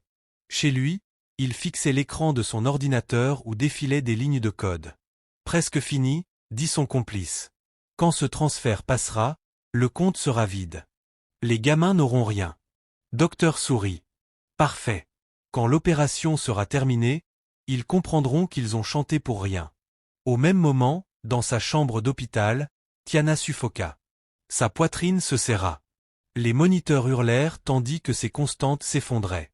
Les infirmières accoururent avec du matériel d'urgence. Le chaos éclata, l'orage rugissant au dehors.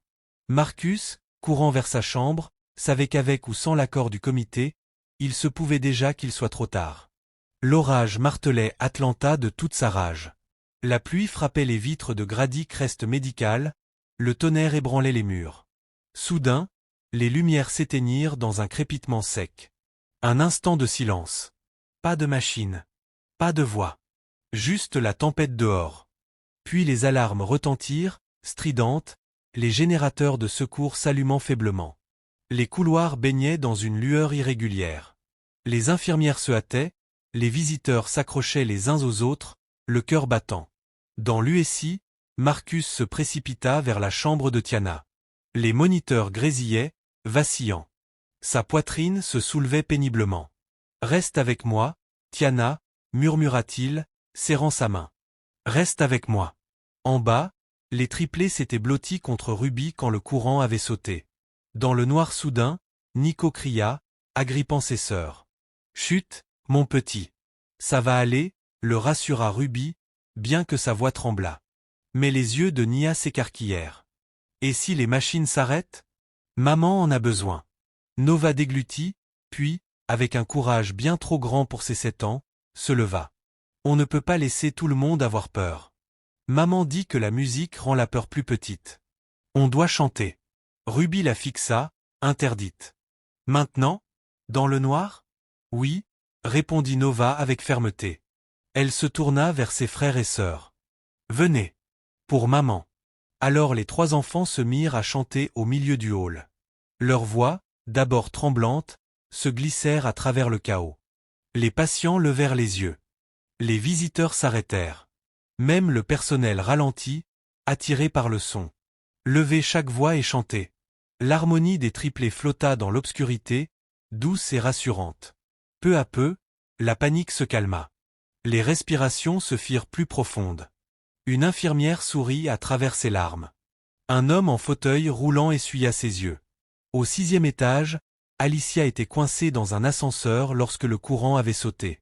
La cabine grinçait, bloquée entre 2 étages. À côté d'elle, Nia montait pour apporter à sa mère une carte qu'elle avait dessinée. La peur tremblait dans la voix de l'enfant. On est coincé, pas vrai? Alicia força sa voix à rester calme. Juste pour un petit moment. L'équipe de maintenance va nous sortir de là. Les mains de Nia tremblaient. J'aime pas ça. Il fait noir. Alicia s'agenouilla, prenant ses mains. Alors faisons comme tes sœurs en bas. Chantons. Tu peux m'apprendre la chanson? Et dans ce petit espace piégé, la voix tremblante de Nia commença à fredonner Omagen. Alicia l'accompagna, sa voix d'adulte hésitante mais sincère. Pendant un instant, l'ascenseur n'était plus une cage, mais une petite boîte de cœur. Pendant ce temps, Nico tournait en rond dans la salle d'attente, débordant d'énergie. Impossible de rester assis pendant que ses sœurs chantaient. Il tira sur le bras de Ruby.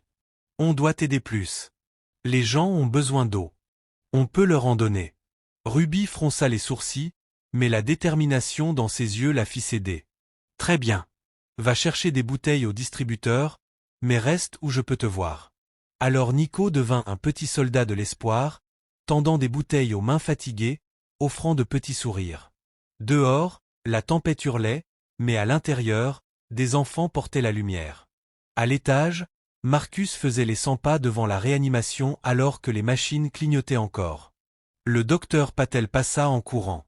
L'équipe est prête, mais on ne tourne qu'avec une partie de la puissance. Si on opère maintenant et que le générateur lâche, on risque de la perdre en pleine chirurgie.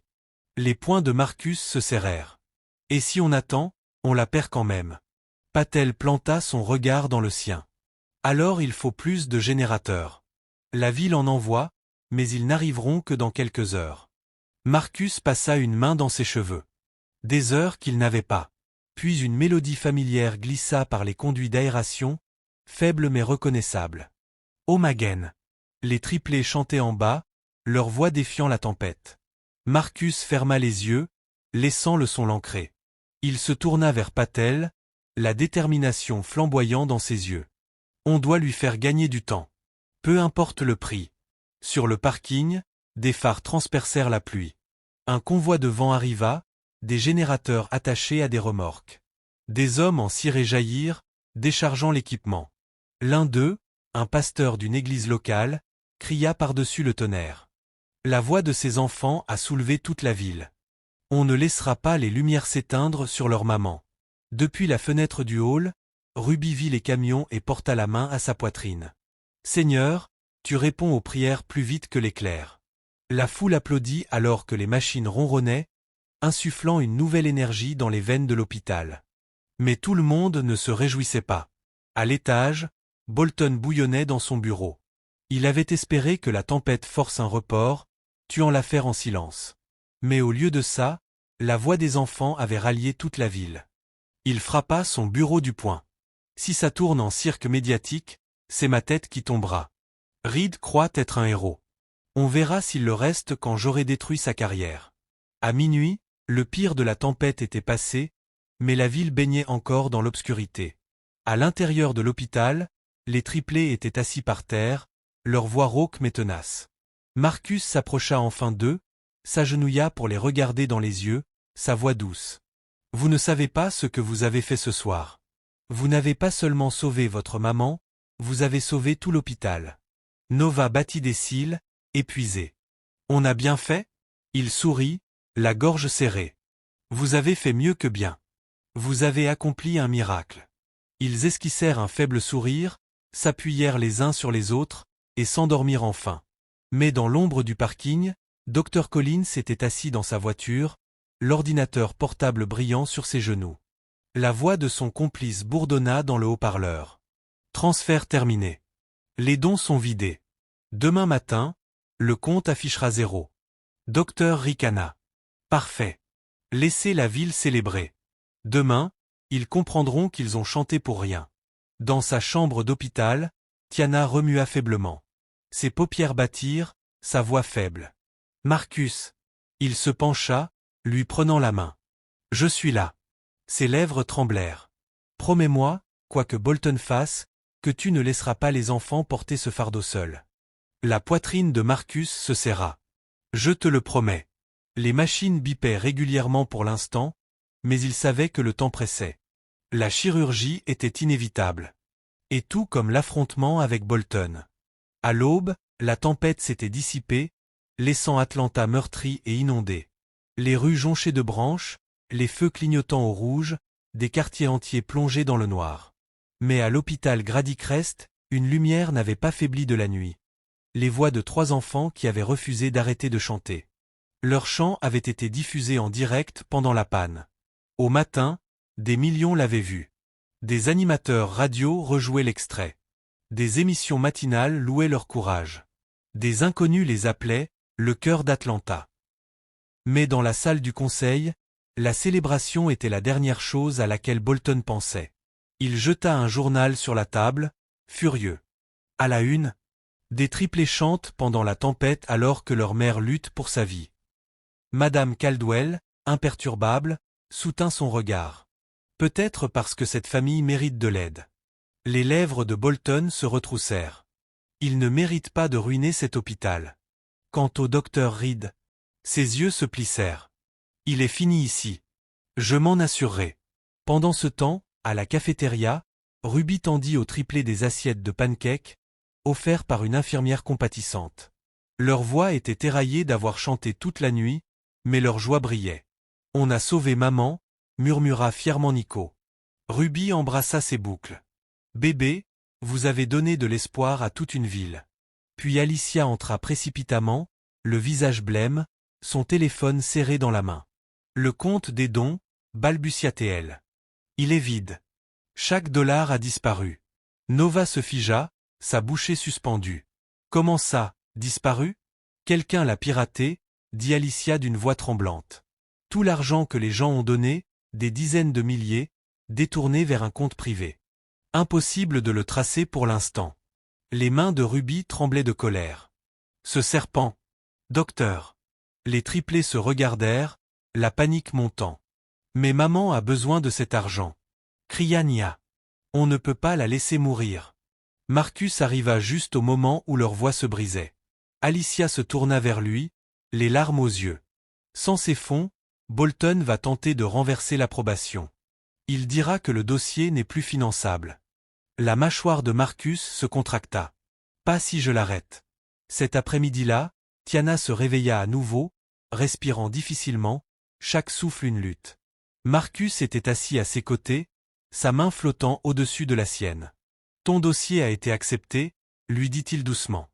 Tu auras ton opération. Ses lèvres tremblèrent. Mais à quel prix? Il hésita. Puis d'une voix ferme. Je connais la vérité, Tiana. Les enfants, ce sont les miens. Ses yeux s'écarquillèrent de panique, se remplissant de larmes. Tu n'étais pas censé la prendre ainsi. Pourquoi ne m'as-tu rien dit? La voix de Marcus se brisa. Toutes ces années, j'aurais pu être là. J'aurais pu aider. Tiana détourna le visage, rongé de honte. Je ne voulais pas te ruiner. Tu avais ta spécialisation, ta carrière. Je ne pouvais pas te laisser tout sacrifier pour moi. La gorge de Marcus brûlait. Tu crois que ma carrière compte plus que ma famille? Plus que toi? Son silence fut une réponse douloureuse. Il se pencha, chuchotant d'une voix farouche. Écoute-moi. Tu n'es plus seul. Eux non plus. Quoi qu'il m'en coûte, je paierai. Toi et ces enfants, vous êtes ma famille. Et je ne m'en irai plus jamais. Pour la première fois depuis des années, ses larmes ne venaient pas de la peur, mais d'une fragile étincelle d'espoir. Ce soir-là, le hall débordait de journalistes. Les caméras crépitaient tandis que les triplés répondaient timidement aux questions. « Qu'est-ce qui vous a poussé à continuer de chanter » demanda l'un d'eux. Nova leva fièrement le menton. « Parce que maman avait besoin de nous.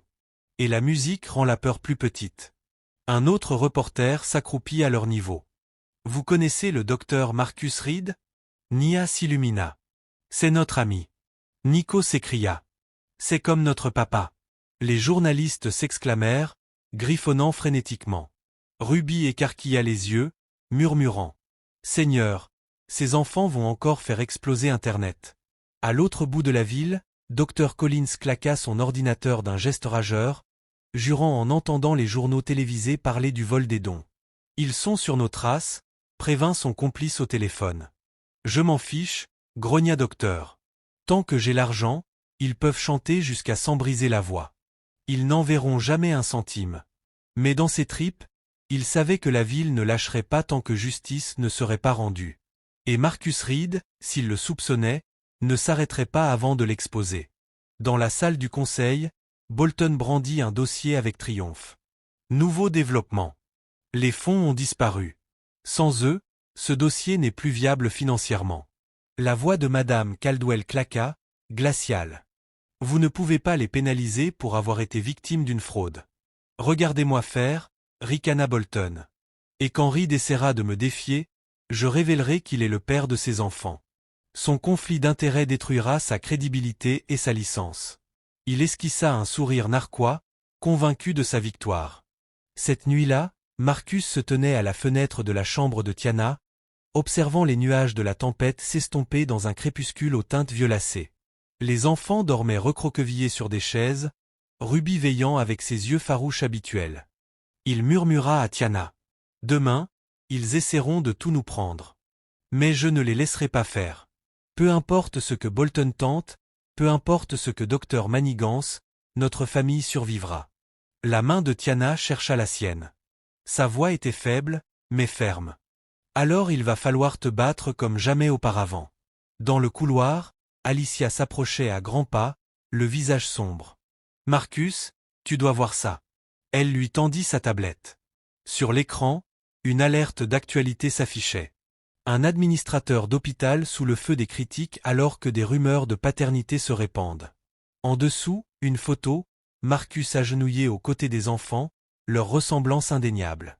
La poitrine de Marcus se serra. La vérité était dévoilée. Au matin, le soleil peinait à percer les nuages lourds, laissant l'hôpital plongé dans une grisaille oppressante. Mais à l'intérieur, l'air vibrait d'électricité. Les journalistes envahissaient le hall, leurs caméras braquées sur les portes de la salle du conseil. Le titre avait fait le tour du pays pendant la nuit. Un chirurgien renommé, père secret des triplés chanteurs. Et désormais, tous les regards étaient tournés vers Marcus Reed. À l'intérieur, la tension était suffocante. La longue table était occupée par les administrateurs, les conseillers juridiques et quelques membres du conseil impassible. Tout au bout siégeait Bolton, l'air satisfait, ses papiers soigneusement empilés devant lui comme des armes. En face, Marcus était assis, les épaules droites. Alicia se tenait à ses côtés, le regard flamboyant, tandis que Ruby s'était installée au fond, prête à bondir si quelqu'un s'en prenait à ses bébés. Madame Caldwell ouvrit la séance d'un coup de marteau. Nous sommes ici pour discuter à la fois du statut de l'opération de Madame Tiana Price et des allégations concernant le docteur Marcus Reed. Monsieur Bolton, vous pouvez commencer. Bolton se leva sans perdre de temps, sa voix dégoulinant de confiance. La réputation de cet hôpital a été compromise. Nous sommes entraînés dans un cirque médiatique parce que le docteur Reed a omis de révéler son implication personnelle. La patiente en question n'est pas une simple malade. C'est son ancienne compagne, et ses enfants qui paradent dans le hall sont les siens.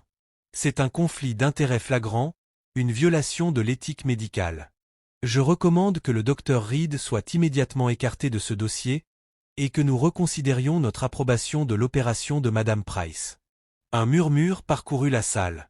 Les caméras cliquetaient derrière la porte, capturant les ombres de l'échange. Marcus se leva lentement, son regard balayant la salle. « Oui, » dit-il fermement. « C'est vrai. Tiana Price est la femme que j'ai aimée autrefois. Et ses enfants, Nova, Nia et Nico, ce sont les miens. Des exclamations éclatèrent. Le sourire de Bolton s'élargit comme celui d'un prédateur ayant acculé sa proie. Mais Marcus poursuivit, sa voix tranchant dans le tumulte. Je ne les ai pas abandonnés. Je n'ai pas choisi ma carrière à leur place. J'ai été tenu dans l'ignorance. Tiana est partie sans me dire qu'elle était enceinte. Elle a porté ce fardeau seule, parce qu'elle craignait que je perde tout si je restais à ses côtés. Il se pencha, les yeux brûlants de conviction. Et elle avait raison.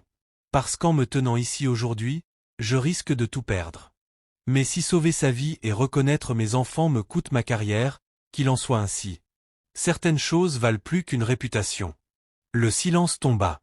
Les yeux de Madame Caldwell brillaient, mais Bolton bondit sur ses pieds, frappant la table. Discours émouvant, ricana-t-il. Mais il ne s'agit pas de vos sentiments. Il s'agit de la politique de l'hôpital. Vous ne pouvez pas opérer votre propre compagne, encore moins la mère de vos enfants. Si cette opération est menée par vos mains, la crédibilité de l'hôpital sera détruite, et la presse nous crucifiera. La voix de Marcus se durcit. Alors désignez un autre chirurgien. Le docteur Patel est plus que compétent. Peu importe qu'il opère, tant que cela se fait. Bolton esquissa un sourire narquois. Sans les dons, cela n'a aucune importance. L'argent a disparu. Et ce conseil ne peut pas autoriser une opération que nous ne pouvons pas financer. Ruby jaillit de sa chaise, sa voix claquant comme un fouet. Disparu? Cet argent a été volé. Ces enfants se sont écorchés la gorge à chanter, et toute cette ville a donné pour sauver leur mère. Vous n'allez pas les punir pour le crime d'un voleur. Madame Caldwell leva la main. Elle a raison. Si les fonds ont été volés, nous devons engager des poursuites. Mais cela n'efface pas l'intention des donateurs. Le soutien public est indéniable. Le visage de Bolton vira au rouge. L'intention ne paie pas les factures médicales. À ce moment, Alicia avança, tenant son téléphone bien haut. En fait, si. La plateforme de dons vient de confirmer que l'assurance couvrira les fonds volés. Chaque dollar sera remboursé. L'argent est sécurisé. Un brouhaha parcourut la salle. Le masque de Bolton se fissura. La poitrine de Marcus se gonfla de soulagement. Mais Bolton n'en avait pas fini. Même avec les fonds rétablis, ce scandale est un poison. Si nous allons de l'avant, cet hôpital deviendra la risée du pays. Les sponsors se retireront. Les donateurs fermeront leur portefeuille. J'exhorte le conseil à refuser cette opération. Pas seulement pour l'hôpital, mais pour le bien supérieur de cette institution. Marcus frappa la table de ses deux mains. Le bien supérieur? Allez dire ça à 3 enfants sur le point de perdre leur mère. Allez dire ça à une femme qui ne fait que se battre pour survivre. Vous parlez de règles tandis que des gens saignent. Vous vous cachez derrière des politiques pendant que des enfants chantent derrière vos portes. Ce n'est pas du leadership. C'est de la lâcheté. Ces mots résonnèrent comme un coup de tonnerre. Même certains alliés de Bolton se tortillèrent sur leur siège. Madame Caldwell tapa à nouveau le marteau. Assez. Nous allons voter immédiatement. En bas, les triplés étaient assis au bord de leurs chaises, les mains serrées les unes dans les autres. Les journalistes les assaillaient de questions, mais Ruby repoussa les caméras. Reculez. Lança-t-elle. Ces enfants ne sont pas votre manchette. Nova serra ses frères et sœurs. Seigneur, faites qu'ils disent oui. En haut, les membres du conseil griffonnaient leur vote. Chaque frottement de stylo résonnait comme un battement de tambour. Madame Caldwell recueillit les bulletins, les compta, puis leva les yeux. Le conseil approuve l'opération de Madame Price. Elle aura lieu aujourd'hui. Un souffle de soulagement explosa dans la poitrine de Marcus. Alicia expira bruyamment. Ruby essuya ses larmes. Et du couloir, les voix des triplés éclatèrent en cris de joie. Mais le visage de Bolton se tordit de rage.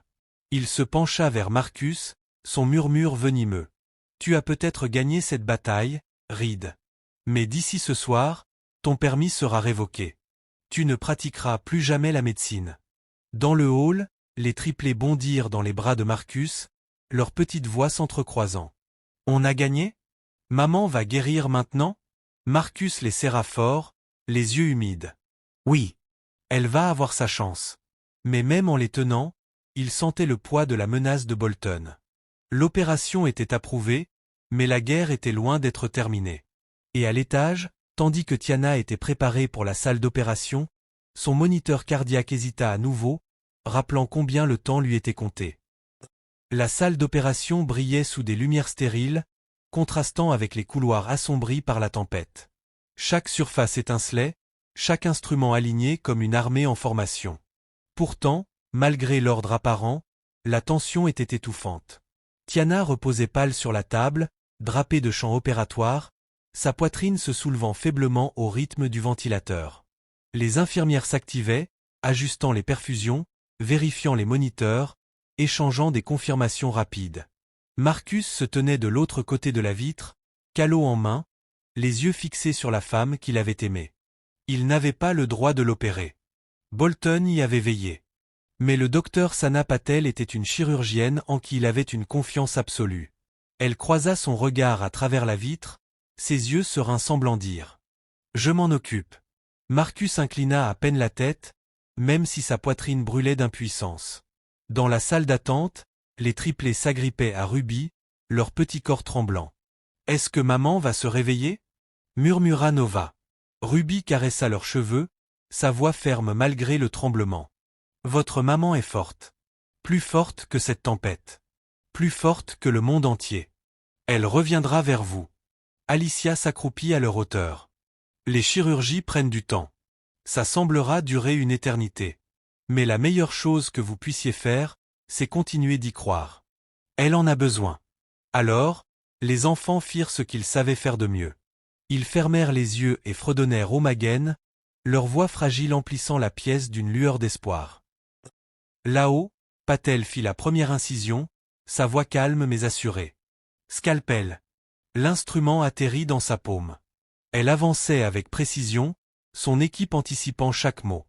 Marcus se rapprocha de la vitre, ses poings serrés à chaque geste. Il murmurait comme si Tiana pouvait l'entendre. « Tiens bon. Je t'en supplie, tiens bon. » Pendant 1 heure, l'opération se déroula sans accroc. Patel bypassa l'obstruction, ses mains fermes réparant les dégâts. Les moniteurs affichaient un rythme stable. L'espoir gonfla dans la poitrine de Marcus.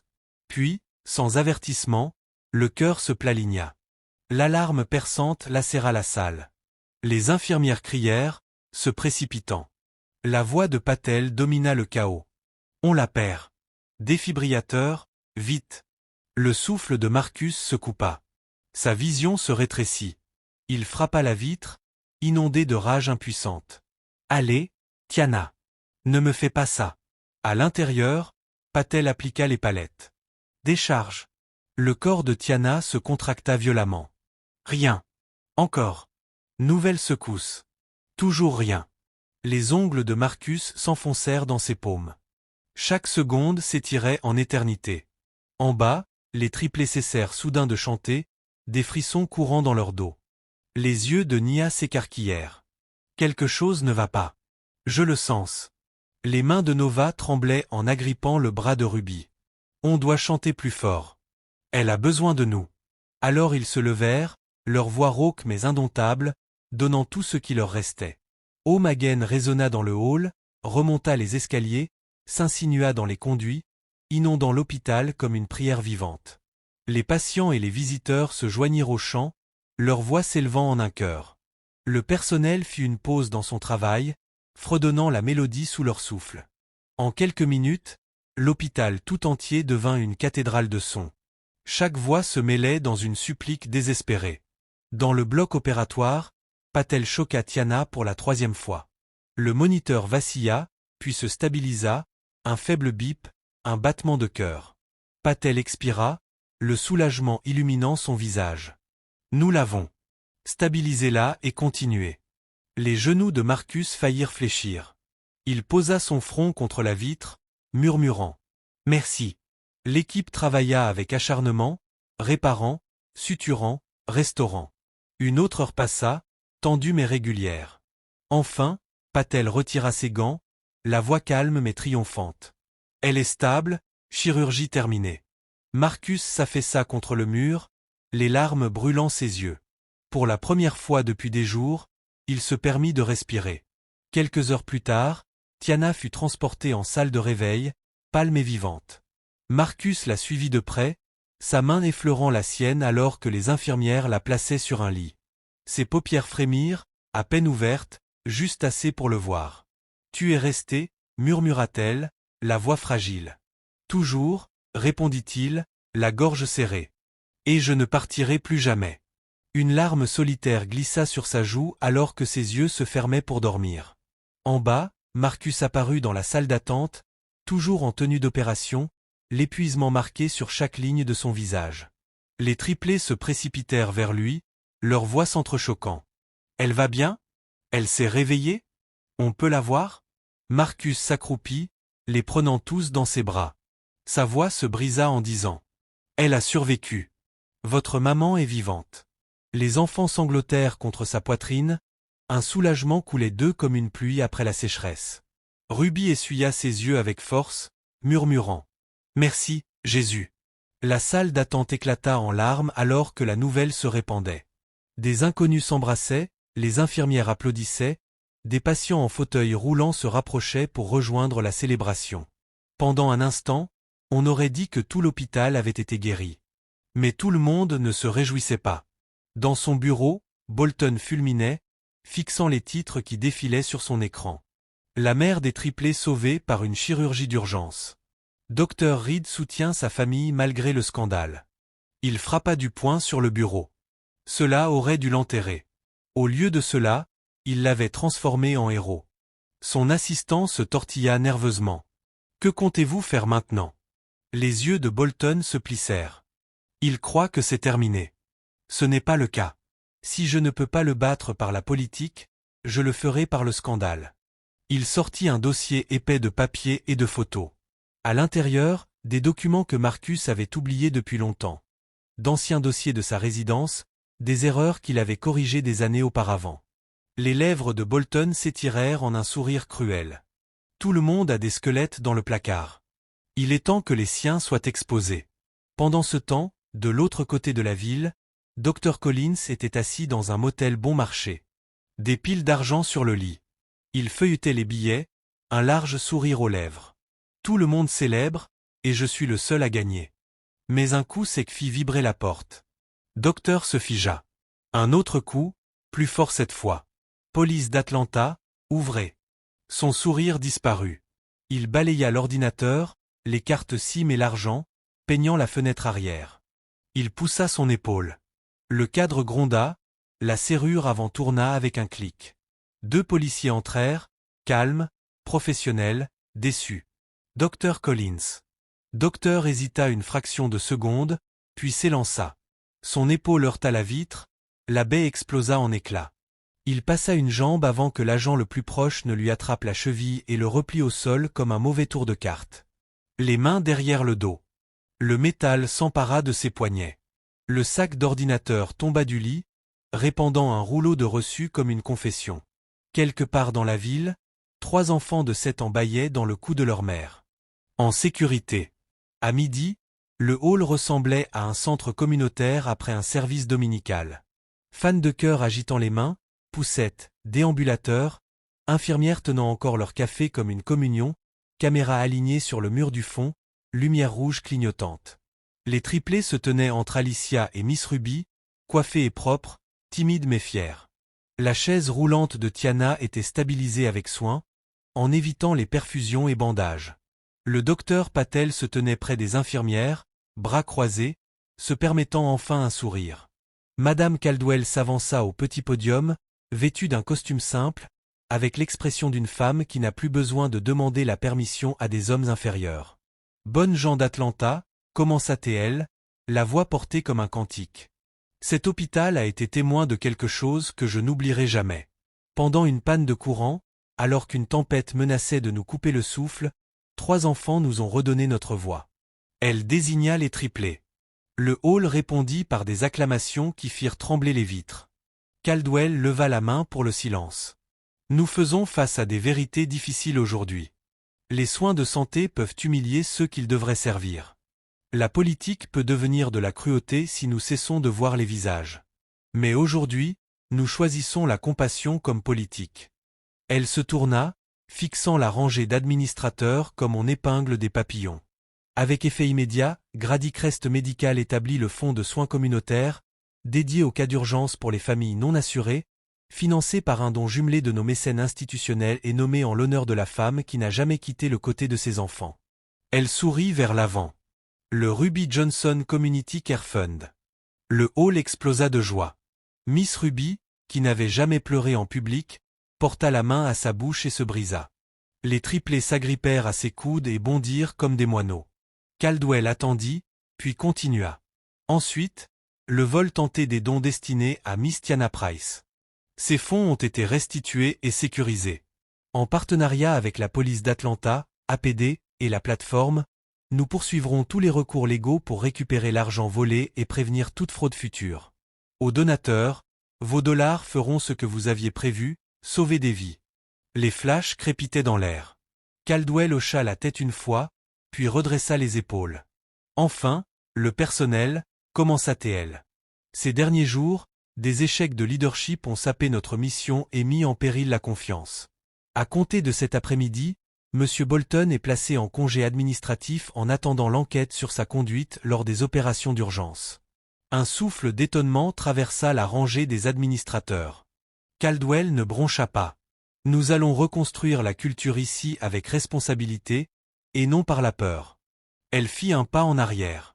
Maintenant, j'aimerais inviter ces voix qui ont tenu cet endroit ensemble à partager une dernière chanson. Les triplés regardèrent Tiana. Elle hocha la tête, les larmes brillant dans ses yeux. Nova inspira. Nia trouva sa note. Nico trouva le rythme. La première ligne de Home Again s'éleva comme l'aube sur l'eau. Le hall répondit en chantant. Les gens levaient leur téléphone, mais beaucoup oublièrent d'enregistrer. Certains moments se gardent mieux dans son cœur. Marcus regarda les épaules de Tiana trembler. Il tendit la main vers elle. Elle se blottit contre lui comme si elle avait attendu toute sa vie de tomber ainsi. Quand la dernière note trembla jusqu'au silence, le hall explosa de joie. Caldwell reprit le micro avec un sourire final. Dans une semaine, sur ce même trottoir, nous organiserons un concert de remerciements pour les premiers intervenants, le personnel et cette communauté. Nos invités d'honneur ouvriront le spectacle. Elle hocha la tête vers les triplés. Un contrat équitable, une performance rémunérée, chaque chèque cosigné par leur maman. Ruby cria. Amen. Sans la moindre gêne. Les rires roulèrent comme la lumière. Les journalistes se pressèrent, les questions fusèrent. Dr. Reed, êtes-vous le père? Miss Price, comment vous sentez-vous? Alicia leva les deux mains, calme comme un policier de la circulation. Un à la fois, s'il vous plaît. Elle posa des limites claires, pas de questions directes aux enfants, pas de flash dans le visage de Tiana. Cette fois, la presse écouta. Un détective se fraya un chemin à travers la foule et s'arrêta devant Alicia. Madame, mise à jour rapide. Le suspect du vol des dons est en garde à vue. Les fonds sont sécurisés. Merci, détective. Le sourire d'Alicia se brisa puis se recomposa. Elle glissa la nouvelle à Ruby, qui la murmura dans les cheveux de Tiana. Le soulagement était comme de l'air, la première bouffée après être remontée à la surface. Elles ramenèrent Tiana à l'étage avant que la foule ne puisse l'engloutir. Dans le couloir, le calme revint. Eau de javel, chaussures souples, le bourdonnement des machines. Les enfants dansaient autour des poteaux, posant des questions. On peut décorer la chambre de maman? On peut faire une pancarte? On peut apporter un cupcake à Madame Patel? Oui, oui, oui. Dans la chambre, le silence semblait sacré. Le soleil tirait sur la couverture. La bague sur la chaîne scintillait. Marcus aida Tiana à s'installer sur ses oreillers, avec soin et patience. Les enfants collèrent des étoiles en papier sur la fenêtre, de travers, parfaites. Ruby était perchée au lavabo, s'éventant. Si ça, ce n'est pas un témoignage, je ne sais pas ce que c'est. On frappa à la porte, doucement mais officiellement. Un coursier en veste bleu marine se tenait avec un clipboard. Livraison pour le Dr. Reed. Signature requise. Marcus fronça les sourcils, signa, ouvrit l'enveloppe rigide. Le poids légal pesait dans sa main. Il lut. La pièce bascula d'1 degré. Marcus, souffla Tiana. Qu'est-ce que c'est? Il avala sa salive. De la part de l'ordre médical de l'État. Ruby se redressa. Quoi? Il continua de lire, les mots marchant comme des soldats froids, avis de procédure sommaire. Allégation de conduite non professionnelle. Audience d'urgence. Demain 9 heures. La plainte jointe. Note sélectionnée de sa résidence, une ancienne complication qu'il avait divulguée des années auparavant, maintenant manipulée pour paraître malveillante. En bas, un addendum récent, défaut de divulgation d'un conflit d'intérêts signé par un certain G. Bolton. Marcus leva les yeux. Les triplés étaient très immobiles. Les doigts de Tiana se crispèrent sur la couverture. « Ils viennent pour toi », murmura-t-elle. Il plia soigneusement les papiers et les glissa dans l'enveloppe comme une lame dans son fourreau. Il força un sourire pour les enfants. « J'ai promis que je ne fuirais pas », dit-il doucement. « Alors je serai là. » Nova haussa le menton. « On chantera devant le bâtiment. »« Non, bébé, » murmura Tiana. « On ne va pas transformer tout en scène. » La voix de Ruby, douce mais ferme. « On ne fait pas une scène. On fait une couverture. Cet homme n'y mettra pas les pieds seul. » Marcus regarda autour de la pièce. La femme qu'il aimait, vivante par des points de suture et la grâce, 3 enfants qui connaissaient désormais ses mains comme des mains de père, et la tante qui avait été un phare dans chaque tempête. La peur pressait, l'amour pressait plus fort. « Demain, murmura-t-il plus à lui-même qu'à eux, nous dirons la vérité plus fort qu'ils ne racontent leurs mensonges. » Dehors, le soleil montait le long du verre. Dans le couloir, quelqu'un riait. Dans le lit, le souffle de Tiana rythmait la pièce. L'enveloppe reposait sur le plateau comme un défi, et le cœur qui avait porté une ville commença à se rassembler pour une dernière chanson. L'aube arriva couleur chair de pêche, douce et collante contre la fenêtre de Tiana. La ville semblait lavée. Les bus sifflèrent pour démarrer. Les vents de presse clignotèrent en s'éveillant. Et quelque part sur Baker Street, un trompettiste réchauffait son instrument comme s'il appelait le soleil par son nom. Marcus se tenait au lavabo, ajustant une cravate bleu marine avec des mains qui pourraient faire une suture les yeux fermés, mais qui tremblaient maintenant.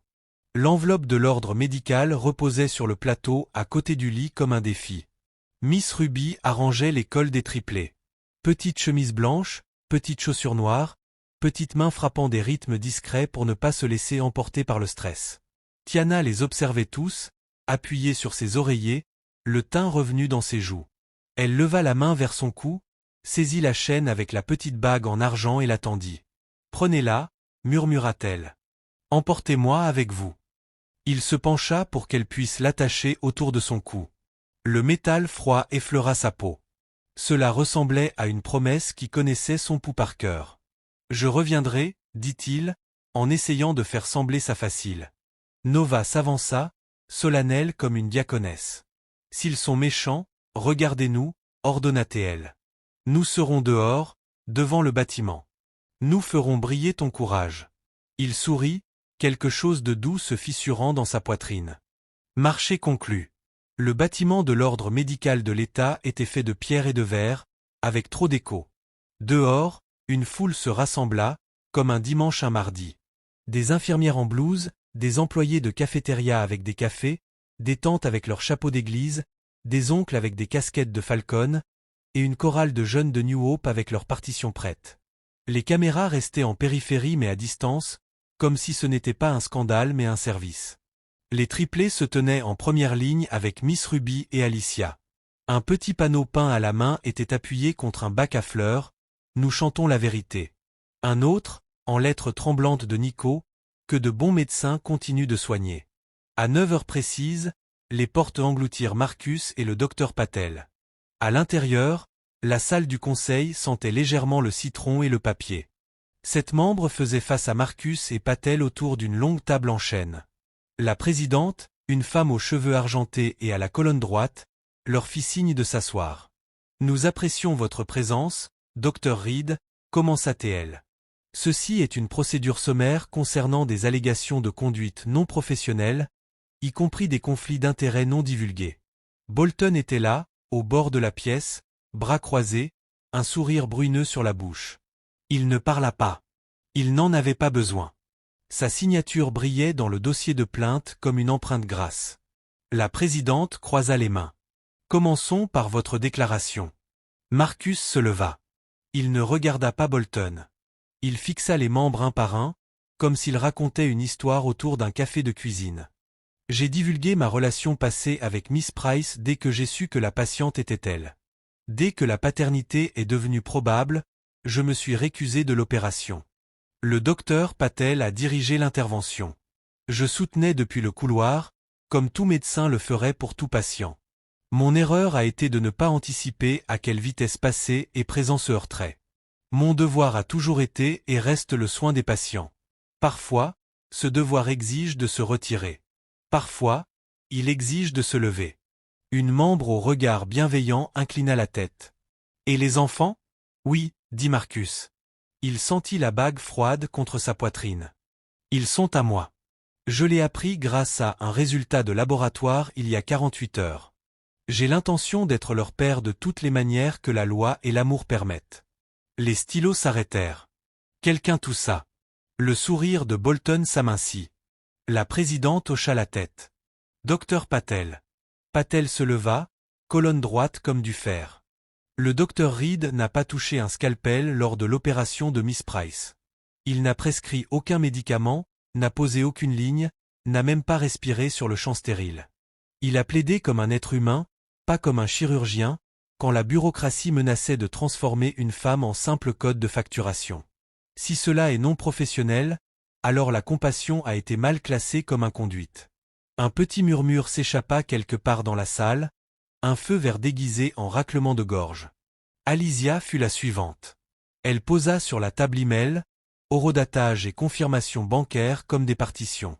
Le vol des dons était une fraude externe. Elle confirma que les fonds avaient été remboursés.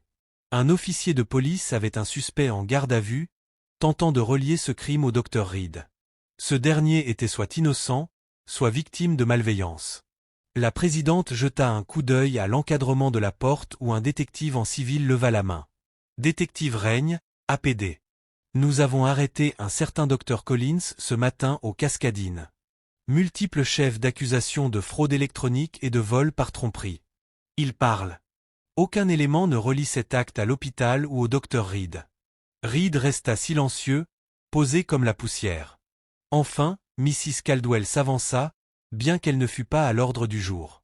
Sa présence était un défi inattendu. Elle parla non pas en citoyenne blasée, mais en témoin. J'ai vu un homme risquer sa réputation pour garder notre hôpital honnête. J'ai vu 3 enfants tenir un bâtiment grâce à une chanson. Nous ne punirons pas la lumière pour nous avoir montré où se trouvait la pourriture. La présidente expira, yeux sur les papiers puis sur les personnes. Nous allons suspendre la séance pour délibérer. Dehors, le soleil réchauffait la pierre. Les triplés se tenaient sur les marches du tribunal, mains liées. Miss Ruby se pencha vers eux. Vous n'avez pas besoin de performer pour qui que ce soit, dit-elle. Mais si vous voulez prier, chanter, fredonner, je vous soutiens comme une robe de cœur. Nova serra les doigts de ses frères et sœurs. Juste un couplet, décida-t-elle pour eux. Ils chantèrent doucement au début, un doux son qui se glisse sous les côtes et y vit. La chorale de jeunes les rejoignit, en harmonie comme des pièces de puzzle, les altos entourant les voix d'enfants, les ténors traçant une route sonore. Les passants s'arrêtèrent. Une femme en uniforme postal retira ses écouteurs et leva le visage vers le ciel. Les vitres du conseil étaient doubles, mais la musique sait ignorer l'ingénierie. Marcus s'assit dans le couloir, devant la salle de délibération, coude sur les genoux, tête baissée contre la bague et la chaîne sur son sternum. Il ressentait la chanson comme un second pouls. Le docteur Patel était à ses côtés, son épaule un mur stable. « Ils sont avec toi, dit-elle. Il hocha la tête. Il l'avait toujours été. Moi, c'était moi qui ne savais pas. La porte s'ouvrit. La présidente le regarda, quelque chose comme de la douceur perçant le granit de son visage. « Docteur Reed, dit-elle en se levant. Merci pour votre patience. Après examen des témoignages et documents, le Conseil ne trouve aucune raison de suspension d'urgence. La plainte concernant le conflit non divulgué est rejetée. Vous vous êtes récusé de manière appropriée dès que la paternité a été confirmée. Nous recommanderons de légères mises à jour de politique pour le moment de divulgation dans les cas d'urgence. À l'échelle de l'hôpital, non personnel. Concernant les allégations jointes de votre résidence, elles ont déjà été jugées et clôturées. Nous ne voyons aucune raison de les rouvrir. » Ses os se liquéfièrent. Il attrapa le mur le plus proche et laissa échapper un souffle qu'il retenait depuis des années. « Vous pouvez reprendre la pratique, » termina la présidente. Puis elle hésita, laissant les coins de sa bouche se relever. « Dites à ces enfants qu'ils chantent magnifiquement. » Les portes s'ouvrirent.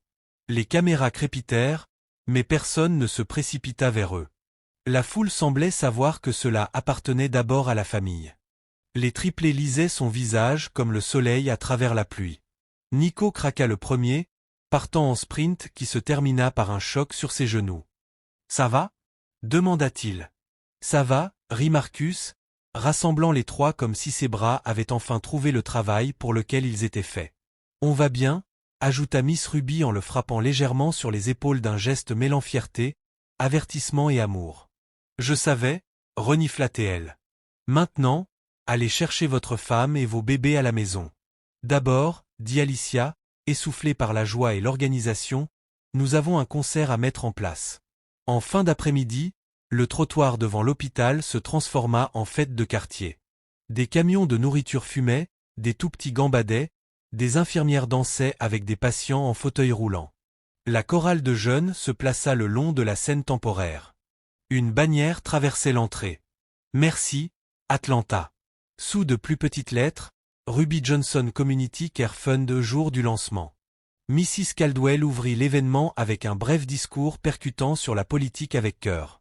Puis elle fit un signe au maître de cérémonie, qui fit signe au groupe, qui lança une mélodie claire et brillante, comme une porte qui s'ouvre. Les triplés marchèrent sur scène dans de petites vestes en jean que quelqu'un avait décorées de minuscules étoiles argentées. La foule perdit la tête. Nova se pencha vers le micro, les joues roses mais le menton haut. « Nous avons écrit une nouvelle chanson avec Mama, » dit-elle, la voix tremblante puis retrouvant sa force. Elle s'intitule City of Heartbeat. Ils commencèrent, mains claquant, pieds martelant le rythme, une mélodie qui s'enroulait comme un ruban autour des histoires des lampadaires. Le refrain s'éleva. Nous avons tenu la lumière quand les lumières se sont éteintes. Nous avons gardé le rythme quand le cœur doutait. Levez vos mains. Que toute la ville crie. / City of Heartbeat. Nous sommes à la maison maintenant. Nous sommes à la maison maintenant. Au deuxième couplet, la moitié d'Atlanta connaissait le refrain, et l'autre moitié faisait semblant de l'avoir toujours su. Une trompette frappa une ligne dorée. Le pasteur de New Hope entra dans l'harmonie, faisant sourire des inconnus comme des cousins. Tiana regardait depuis son fauteuil roulant près de la scène, les larmes libres, la bague clignotant sur sa gorge comme une petite lune.